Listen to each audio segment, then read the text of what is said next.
Yeah, it's good to be out on that practice field again. There's just such a good energy out there, and the weather's beautiful, and there's palm trees and ospreys flying around, and a bunch of kids that love football. So it's a fun place to be.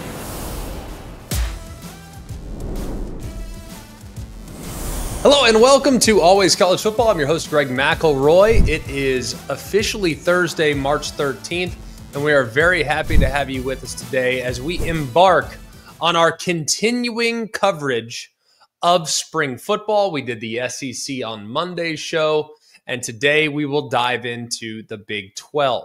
Last year was a tremendous year for the Big 12. You had a handful of teams that were still very much in the running with just 2 weeks to go in November. You had Colorado in the mix, Kansas State in the mix, BYU in the mix, Arizona State, who ended up winning it, in the mix, and then Iowa State in there as well. So if you look just a couple weeks out from Conference Championship Saturday, you have 5 or 6 teams that are still in the mix. Who will be those teams this year? It wouldn't surprise me at all if when we look at the Big 12, much like 2024 and then the years prior to that, of course, removing Oklahoma and Texas, it's a very, very flat and wide field in which just about anybody can go and contend. If Kansas, going from 5-7 last year, were to go and make the college football playoff this year, would it surprise you? It really wouldn't surprise me that much. And we'll get into Kansas here in just a little bit. We'll talk some Arizona State. We'll talk some BYU. We'll talk some UCF, who's got a new head coach running the show down there. Well, relatively new head coach. Scott Frost back for his second run as the head coach of the Knights. So it will be fascinating. It'll be a great, great league again this year, and we look forward to covering it from start to finish. Today, we will dive into spring questions. What's the biggest storyline that we are concerned with heading into the spring? A couple position battles, a couple of players that we need to make note of. How will teams adequately replace some players that left for the NFL draft or transferred elsewhere? So we'll get to all of that. And we always encourage you to like, to rate, and to subscribe to the show. However you can, that'd be great. Doesn't matter where you download the podcast as long as you're subscribed. If that's Spotify, if that's Apple Podcast, subscribe. It'll automatically download for us. That helps the show. And then it allows you to just get it right there in your download folder whenever you want. You also, if you're here via the ESPN College Football YouTube channel, subscribe to the YouTube channel, and our videos will populate that feed throughout the course of the week. So let's not put off any additional time. We will go in alphabetical order, starting with a disappointing team from last year, the Arizona Wildcats. Well, the Arizona Wildcats, going into their first year in the Big 12, had all the expectations in the world. They had a ton of returning starters. They had some massive difference makers, most notably Noah Fafita, who was their quarterback going into last year. They had just the year before won double-digit games. Jedd Fisch had a tremendous breakthrough in 23. He then parlayed that breakthrough to the head coaching job at Washington, but he wasn't able to take Fafita with him. He wasn't able to take Tetairoa McMillan with him. He said, yeah, you know what? I'd love to take those guys, but they won't go. They're loyal to Arizona. So we all went into last year thinking, well, Arizona's going to make some noise. Arizona's going to be pretty good. It didn't happen. It didn't materialize. Brent Brennan, first-year head coach, had a really difficult time putting things together. And now the roster turnover that we anticipated last spring has actually come to fruition this year. Arizona's going to have 53 new players on their roster here in 25. 25 of those 53 are coming by way of the transfer portal. So now you got a couple guys that have hung around. You got a bunch of guys that are new. We all know exactly who the centerpiece will be. That will be QB Noah Fafita. He's back now for year number 3 as the starting quarterback. He's going to have some pretty good pieces at his disposal, but the biggest question mark might be at wide receiver. Tet McMillan, like I referenced earlier, he's off to the NFL and is likely going to be paid a lot of money because he's going to have his name called there in the first round. But if you look at what replaces Tet McMillan, it's probably going to be a handful of guys. You got Chris Hudson from Wazoo. You got Trey Spivey from Kansas State, and you got Luke Wysong from New Mexico. Those are all trying to kind of figure out, all right, who's going to be the go-to guy for Fifita. So this is year 2 for Brent Brennan, and hopefully take a big leap after what was one of the most disappointing seasons in 2024 with just 4 wins. Moving over to the champions of the Big 12 from a year ago, college football playoff berth, college football playoff impressive performance. It was Arizona State. They had Texas dead to rights, it felt like, on multiple occasions, only to see that just come up a little bit short there in overtime. They ran out of gas. But there is not a person that follows college football or watches or just consumes it casually that was not impressed with what they saw from the Sun Devils last year. Kenny Dillingham and company did a remarkable job of turning around a program that many people thought was going to just wander off into obscurity for quite some time. They were able to find a massive difference maker in Cam Skattebo. They went and got a quarterback that's a complete difference maker in the transfer market a year ago from Michigan State. I could not be more bullish on where Arizona State is going under the head coach, Kenny Dillingham. His leadership is paramount, and the chip that was created on their shoulder last year was remarkable. They didn't have a lot of people in their corner going into their first year in the Big 12. To think that they not just won the Big 12, but they got to the championship and gave Texas all they want is pretty amazing. You look at what they have coming into this upcoming season, too. They bring back 79% of last year's production. That's according to ESPN's Bill Connolly. So many pieces back from last year. The one that's not is Cam Skattebo, so that's the big question. How do you replace one of the most versatile running backs in the country? Well, they went to the portal. We're optimistic that they've been able to somewhat replace what Skattebo was by going and getting Kanye Udo from Army. He went for over 1,100 yards last year and 10 touchdowns. He's going to be the guy that they're throwing into the mix there as their workhorse back like Skattebo was. Can Udo do it? We certainly hope so, but that is the biggest question, to take some of the pressure off the passing game, which should be amazing with Tyson back at receiver and Levitt back at quarterback. Who's going to be that bell cow that replaces Skattebo? It might not be just one guy. It might be a handful of guys. But Arizona State has all the pieces offensively to create big problems for the opposition if they can find an adequate replacement for their running back. The Baylor Bears quietly finished the season last year in pretty remarkable fashion. The big spring question is how much of that momentum will carry over from last year. Dave Aranda, who has not really been a guy that's been super comfortable just sitting there and keeping the same staff, even though it was disappointing results. They really had a bad year in 23 when they went just 3-9. They completely shook up the staff, saw a bunch of guys go, saw a bunch of guys leave. Then you're there sitting in 2024 and you're like, all right, they're 2-4 halfway through the season. All 4 of their losses were to their Power 4 teams. But things flipped on an instant when they got to the midway point. And remember, they lost to Colorado by way of a Hail Mary. So this team was closer than we probably realized at the midway point last year, but many people had said, yep, Dave Aranda's probably on his way out based on the 2-4 record in the first 6 games. Things flipped, though. They won 6 straight before losing to LSU in the Texas Bowl and finished 8-5. There were some guys that broke out on this offense as well. Bryson Washington at running back. He went on to have a great second half. Sawyer Robertson at quarterback threw for over 3,000 yards and 28 touchdowns against just 8 interceptions. And Jake Spavital's offense took the Bears to the next level. Now, are there some things to figure out? For sure. They were 94th last year against the pass. That's an issue. All right. The good news is they went out and they hired Paul Gonzalez, who had long been at TCU under both Gary Patterson and Sonny Dykes. He's going to be the corners coach, and he's going to be the passing game defensive coordinator. And then they went out and got a couple of transfers there in the back end as well to help solidify some positions of significance.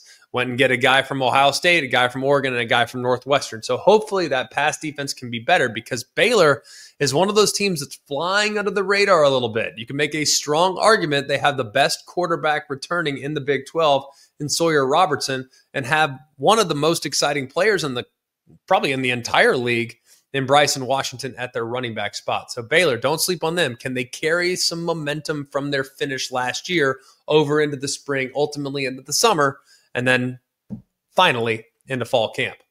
The BYU Cougars are a team that we always love. By the way, here at ACF, I love Kalani Sitake. I love their mindset. I love their physicality. I love that they have grown men on both lines of scrimmage. There is never going to be a time in the preseason where I feel poorly about what BYU can do. I'm probably going to be overly bullish on them on an annual basis. It's just the way it goes. There are some teams I love. BYU happens to be one of them. One thing that I'm real concerned about, though, is how much can they reload along the defensive line. You look at their offense, I think they're in a pretty good spot. All right, Jake Retzlaff is back. Had a breakout year last year. Did a lot of really positive things. Got better and better and better as the season went along. Has great control and comfort within the offense. So super optimistic about what they have at quarterback. I also love that they bring back LJ Martin at running back. It's a really good start. And you also have their best receiver in Chase Roberts back as well. So the core of the offense should be in a pretty good spot. You look at their defense, and there's still a bunch of pieces back that you like there as well. Isaiah Glasker's back. He led the Big 12 in tackles for loss. So it's not like they're completely empty in their cupboard with what they have on both sides of the ball. But you look at what BYU was last year, they allowed less than 20 points per game. One of their strengths last year was the defensive line. I might even go as far as to say that was their biggest strength last year. And that was a really good group across the board. And I think their best player along that front was Tyler Beatty. He's gone. There are several other pieces that were in the two deep that are also gone as well. So how much can they replace those pieces along the defensive front? They went and got Tanuvasa from Utah. That's helpful. He's going to be really solid.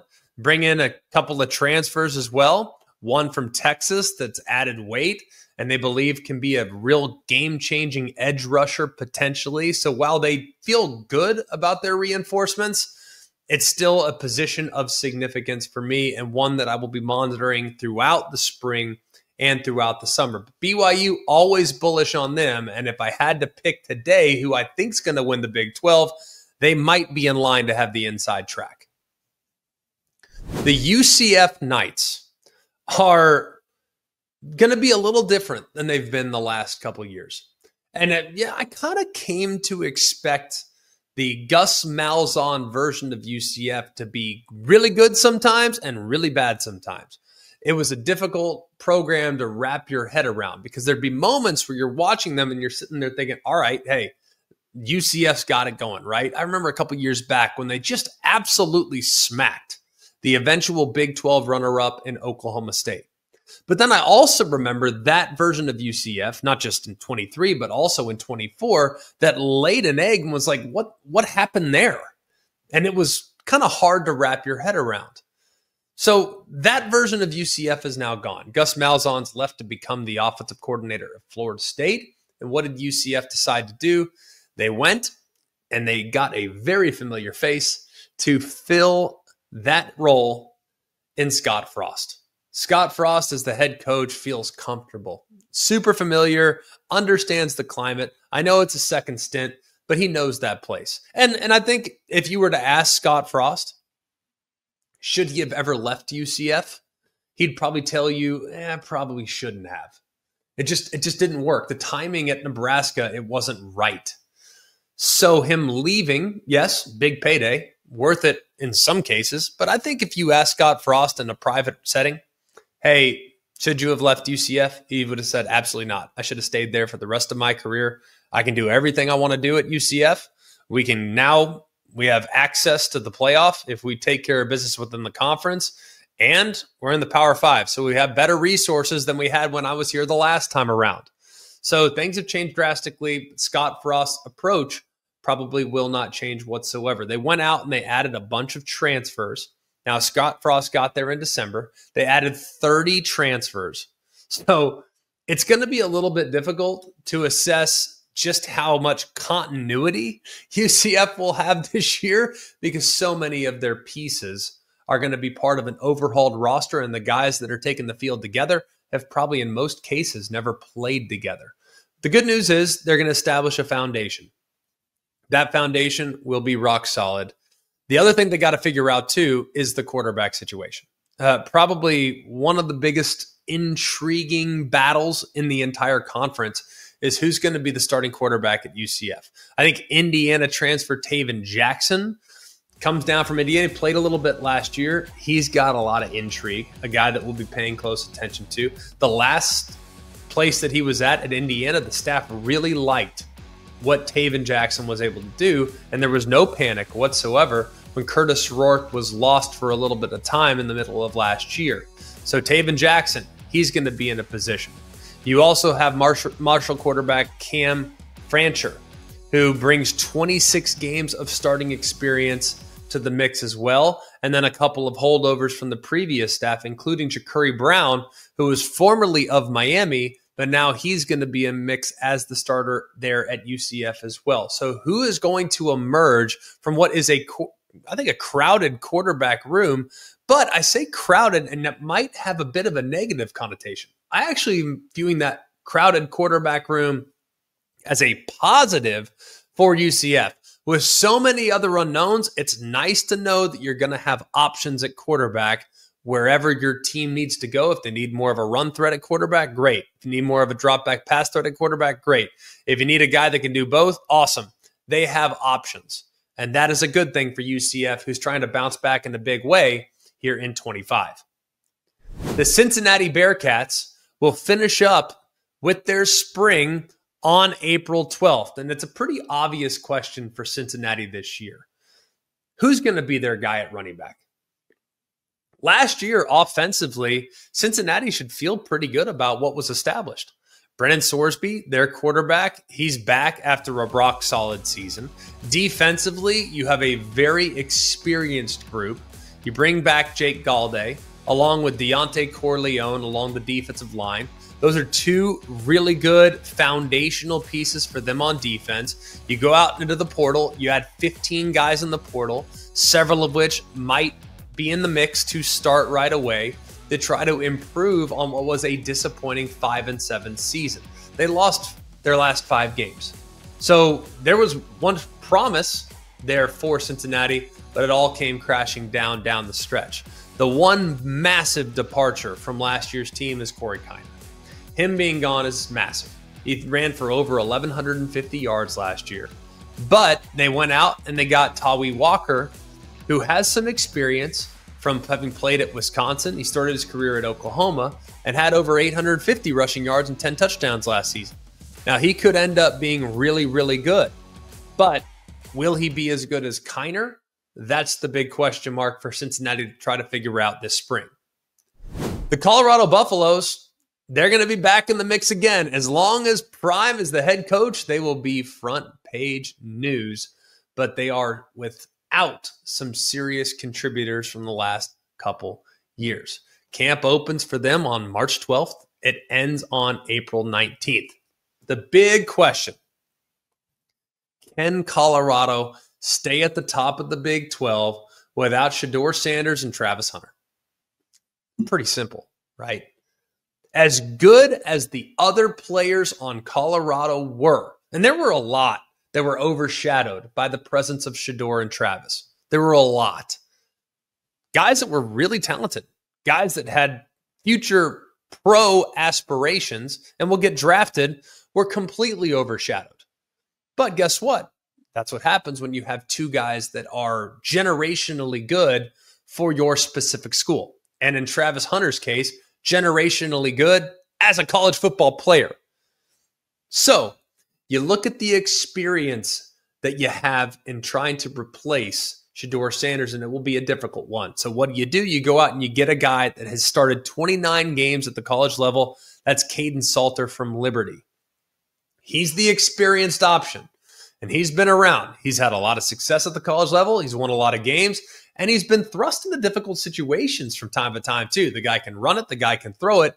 But this will be a pretty significant step up in competition. Liberty, the last 2 years, has played one of the easiest and most manageable schedules in the entire country. And while Salter had success moving from playing the schedule he played at Liberty to the schedule he's going to have to play at Colorado, very, very big difference. And he's going to have to fend off a 5-star incoming freshman in Julian Lewis. That'll be a fascinating competition to watch because I think Salter, while having the inside track, it's far from a foregone conclusion that he is the starter throughout the entire season. Juju Lewis has that many fans, that many people that believe that he can take over and be the guy starting on day one. They also need to figure out what they're going to do at wide receiver. Quarterback is one thing for sure, but you can't play quarterback alone. And they lost not just Travis Hunter, but they lost LeJontay Wester, they lost Will Shepard, and they lost Jimmy Horn. So they enter the spring this season without 255 receptions, 3,251 receiving yards, and 32 receiving touchdowns from 2024. Make sure you heard that right. 255 catching it, 32-51 receiving it, and then 32 touchdowns. That's a lot of production that needs to be replaced. Now, they have guys that they feel good about. They have 2 guys back in Drarion Miller and Amarian Miller. Those guys are both back as returning productions. They both had double-digit receptions last year. They were a little bit overshadowed by the aforementioned 4, but it doesn't mean they're not poised for a breakout season. They also bring in a transfer from Tulsa in Joseph Williams, who is the AAC Freshman of the Year. He might step right in and potentially become a go-to guy on day one. So Colorado, a lot of fascinating competitions to be had here this spring, and some that could play pivotal roles in whether or not they return to the top of the Big 12 in 25. Moving next to Houston, where the Cougars will open up spring on March 18th and finish up on April 19th. The big spring question this year is how will the new coordinators fare, and what does Connor Weigman look like? Willie Fritz is back for year number 2 at Houston. He's got 2 new coordinators that are going to be there alongside. His first hire on offense was Kevin Barbay. He got fired. Understandably. The Cougars, they were dead last in the FBS in scoring offense, and they replaced him with the Tulane OC and former, Willie Fritz guy that had been with them from a long time ago. They went and got Slade Nagel. So that'll be interesting to see how that transition works out. On defense, Sheil Wood departed. He went to Texas Tech, got a big payday, understandably so. He has now been replaced by Austin Armstrong, who was formerly at Florida as their defensive coordinator. So we'll be curious to see exactly how the staff gets together because Willie Fritz is going to figure it out. It's just a matter of time. He's too good of a coach not to figure it out, but a lot of figuring it out has to do with who the quarterback's going to be. They went out and they got one of the first stones to drop in the transfer portal. When Connor Weigman went in, a lot of people were after him, and he opted to go to Houston, who was one of the first guys to sign out of the portal this past year. He was a 5-star recruit coming out of high school. He had a lot of really positive moments at Texas A&M, but was also banged up most of the time in his career. He had been the starter, the day one starter multiple times, but couldn't really finish and couldn't really sustain momentum because of some of those injuries. So how will Connor Weigman get back on track for the Cougars is a huge question about whether or not they can be competitive this year. At Iowa State, they have big aspirations of making the playoff this year. They were close, almost won the Big 12 a year ago, but this could be the year with all the production back they get over the hump. They are going to be without some pretty significant pieces at wide receiver and in the defensive secondary. Look, you look at what they did last year. It was one of the best seasons in the history of Iowa State football. Rocco Becht, their starting quarterback, he's back. That's massive. But their 2 big receivers in Jalen Noel and Jaden Higgins they're gone. That's pretty significant. This was an offense last year that finished 6th in the Big 12 in passing yards, and to have to replace 2 guys that went for over 1,100 yards will not be easy. They did go out and went to the portal. They got Chase Sowell from East Carolina and Xavier Townsend from UCF to help amplify that departure and hopefully fortify it with some veteran guys that have had success at the college level. They're also going to be without some key pieces in the secondary.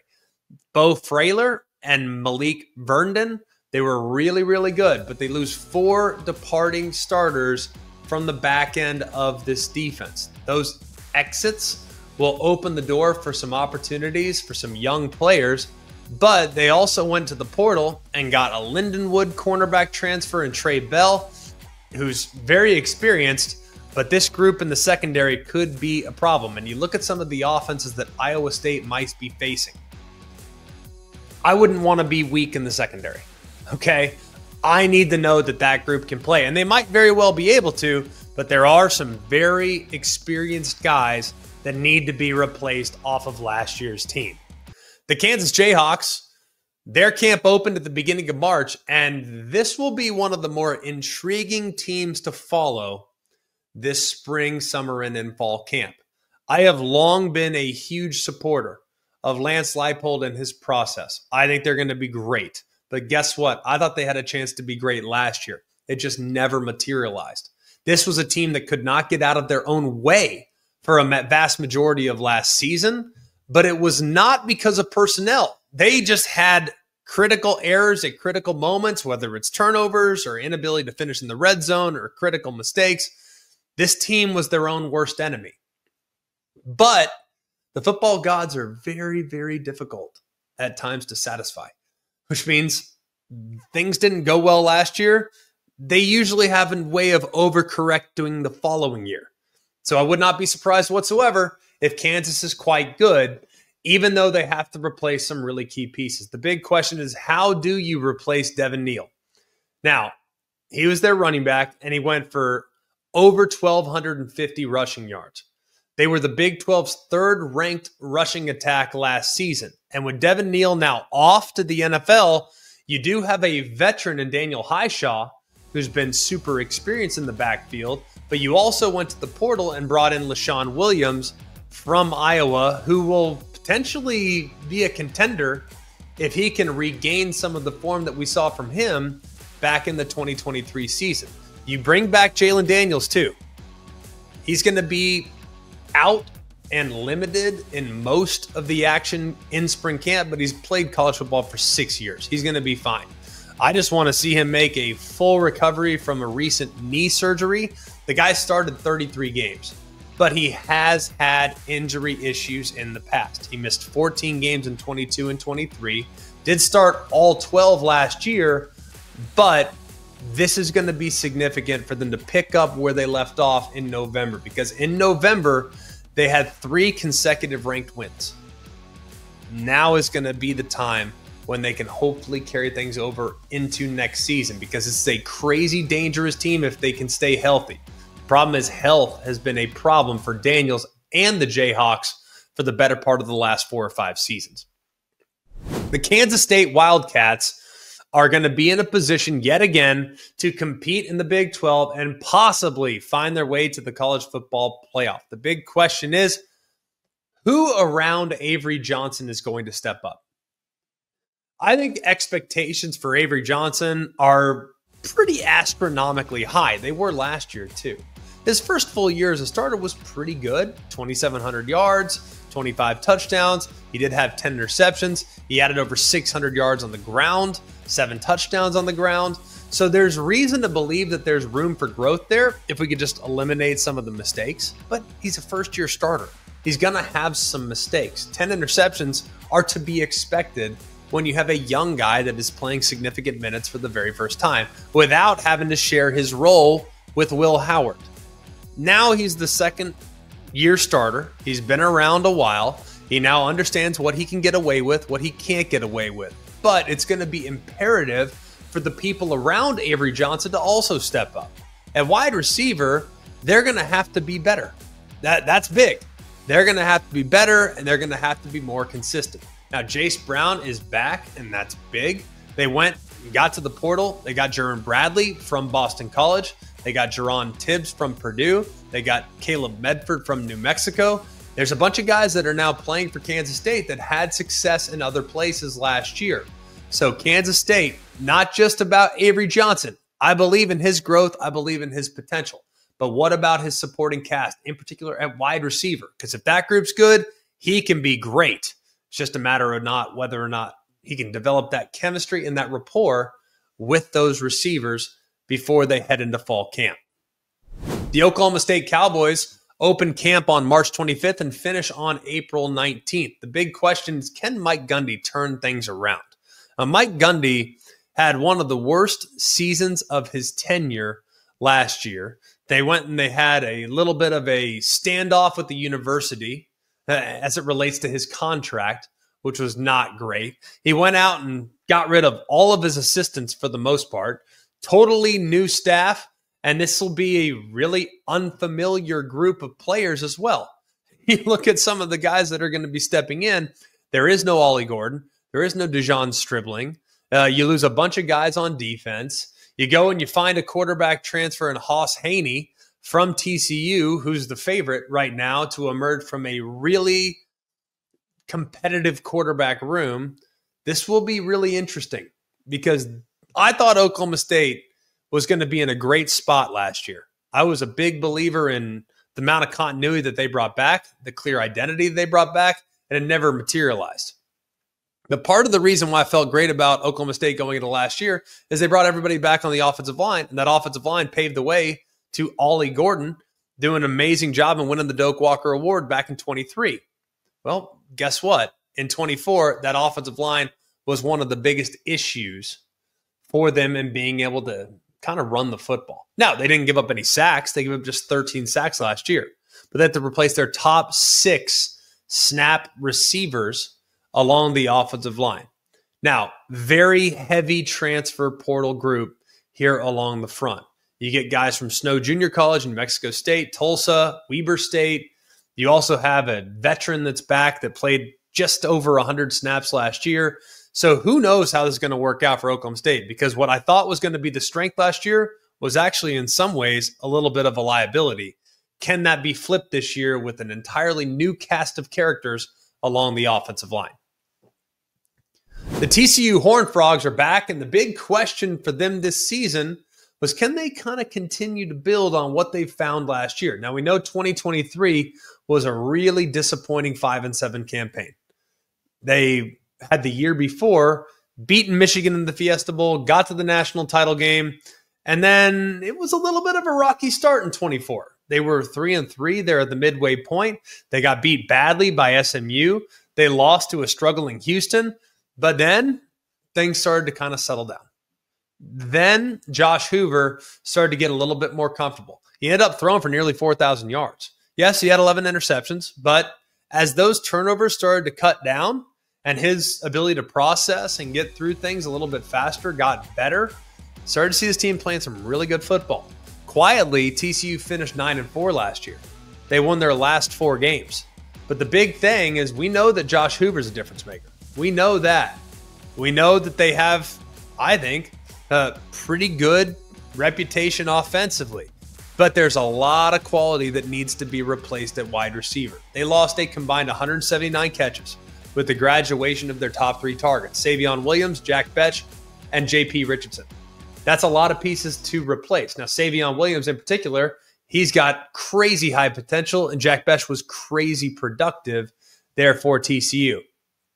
They did go to the portal, and they landed Jordan Dwyer from Idaho, who caught nearly 80 passes for 1,192 yards last year and 12 touchdowns. That was a huge pickup, by the way, because Dwyer was being recruited by everybody.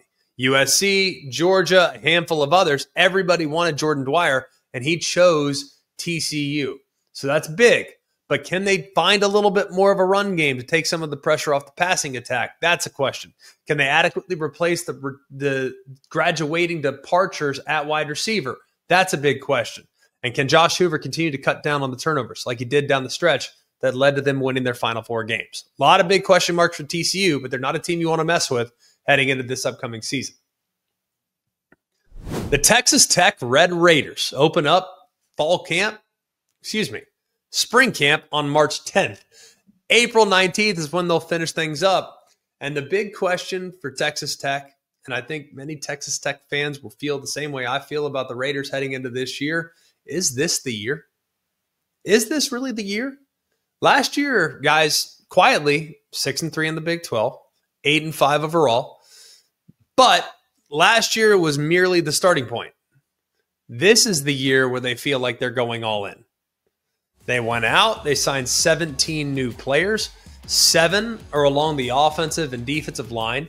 According to reports, they spent more than $10 million to bring in those 17 players. And the expectations are that Joey McGuire, who went 23-16 in his first 3 years, this is the year where they take over the Big 12, they win the Big 12, and they make the college football playoff. This is it. It appears like they're all in. They have a ton of returning production. Now it's about getting better on defense so that they can get to the next level. Well, they went out and they hired Sheil Wood as their new defensive coordinator. The Red Raiders were 126th in total defense in 2024. But the thing that was most troubling was their secondary.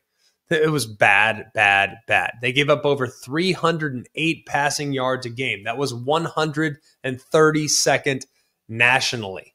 5 players in that massive 17-player transfer portal haul are defensive backs. So they're going to find the right combination. They're going to go with the best 5.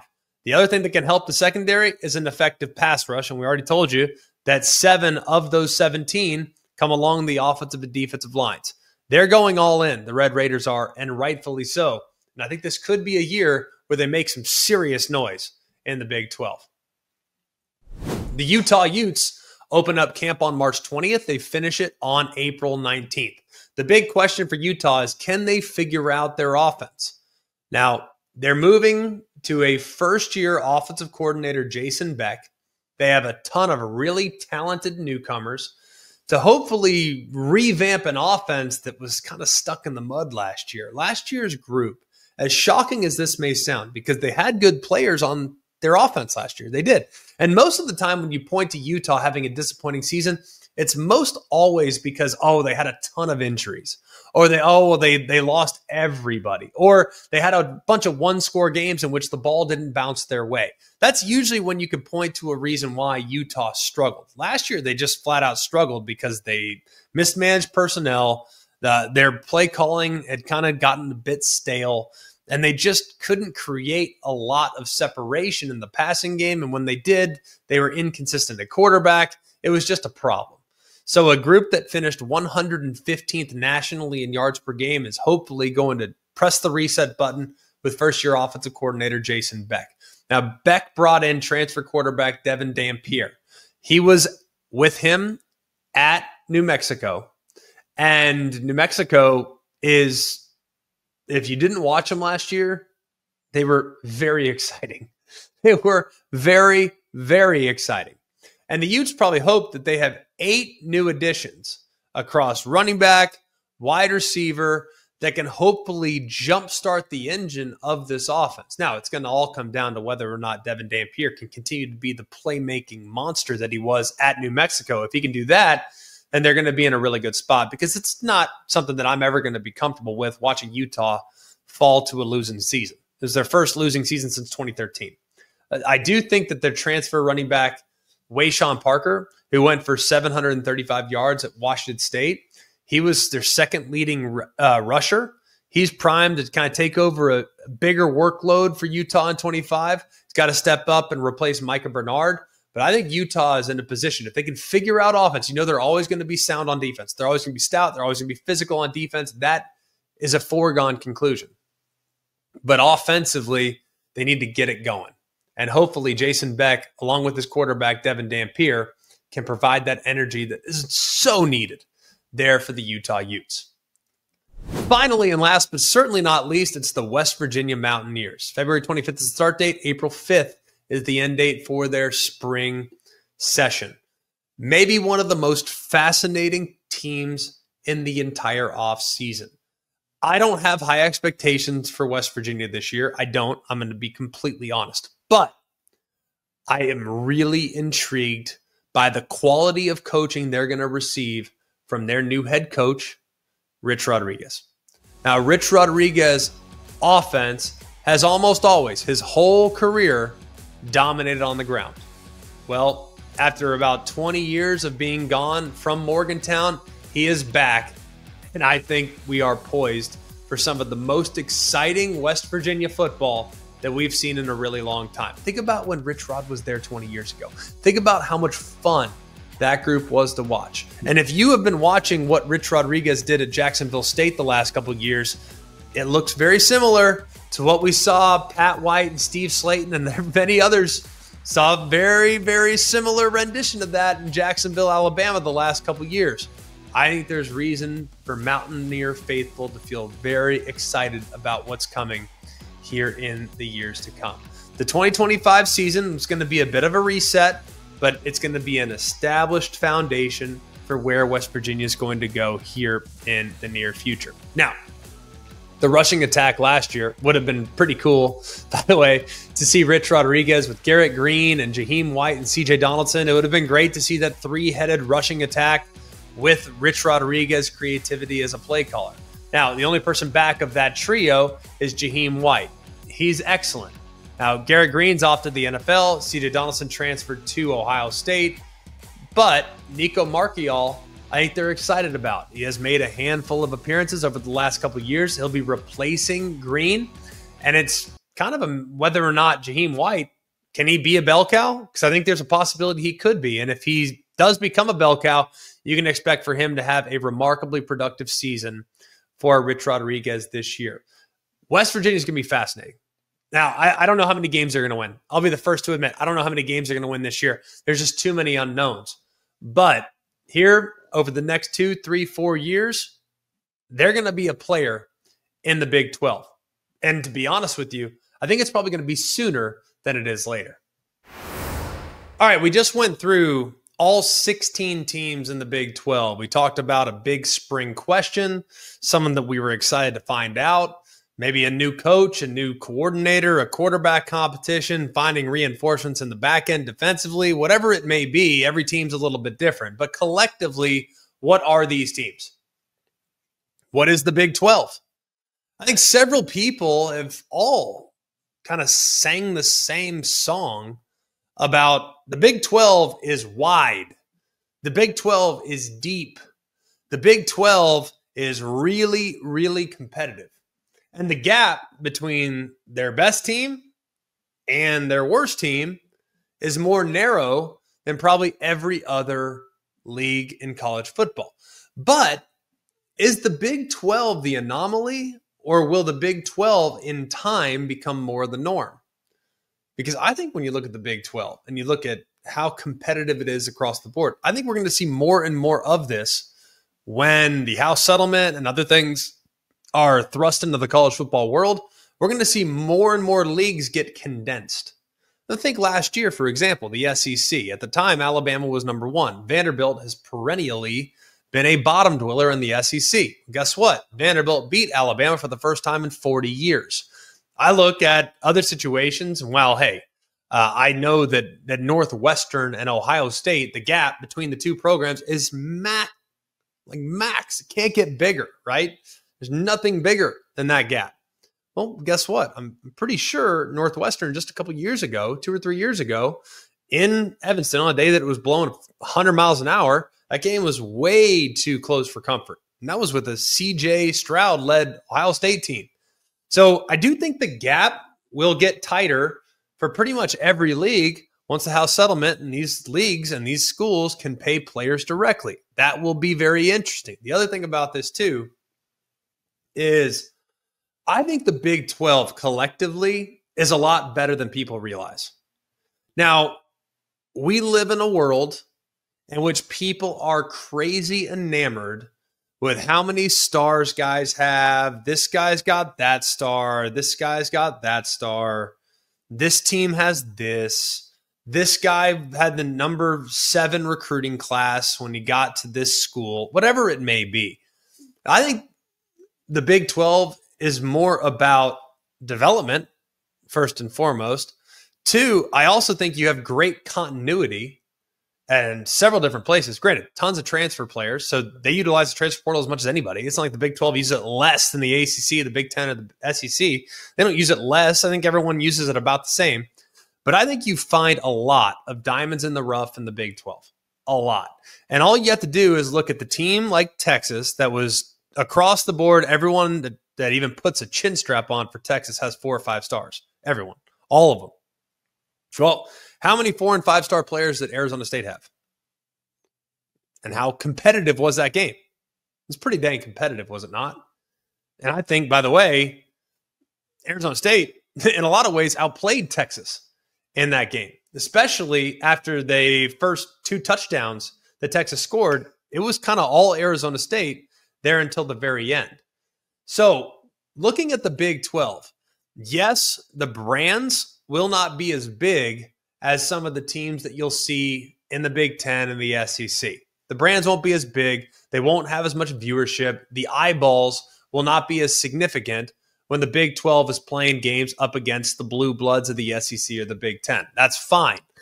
But it doesn't mean those teams aren't of significant quality. We saw that last year from just how competitive Arizona State was. But I think we're going to continue to see this. And I would be surprised if the Big 12 does not win multiple playoff games in the future. Will they win the national championship? That's probably a bridge too far for me right now. But can they win games in the playoff? 100% certain that they can do that. And in the event in which we expand to 16, will they be in line? Assuming they don't use automatic qualifiers. Will the Big 12 ever be in line to have more than one team or to potentially secure at-large berths beyond that of their conference champion?